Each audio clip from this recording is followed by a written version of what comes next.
Tim Olone is Indigenous. He's a veteran, and he says his family was devastated by residential schools. He has unique insights into the complicated question of when to raise the flag. I don't have an answer, but my gut is telling me it should not be now because, for all we know, there could be a school found with 500 children tomorrow. While flags at federal buildings are still at half-mast, on Remembrance Day, the War Memorial flag will be at the top of the flagpole, then lowered to honor those who served. Some legions have already hoisted their flags.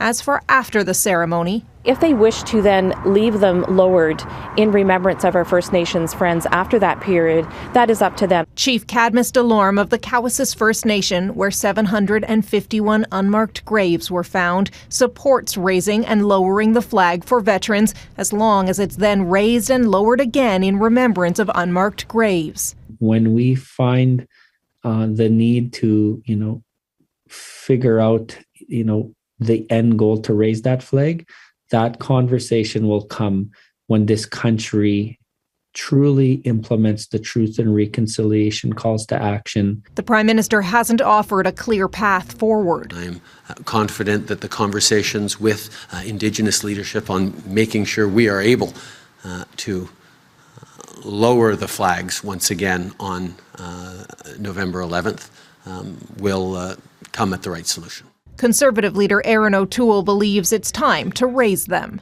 We have to put the flag back up so it can be brought down to support both remembrance and reconciliation. I think it's important for the country to do both. O'Toole says he's spoken to many, including Indigenous veterans who support raising it, but the Native Women's Association of Canada says it's more divisive, even if the flag was raised only for Remembrance Day. It's not clear that, you can raise the flag on that day, then lower it without really hurting someone on one side or the other. Difficult choices with Remembrance Day a week away.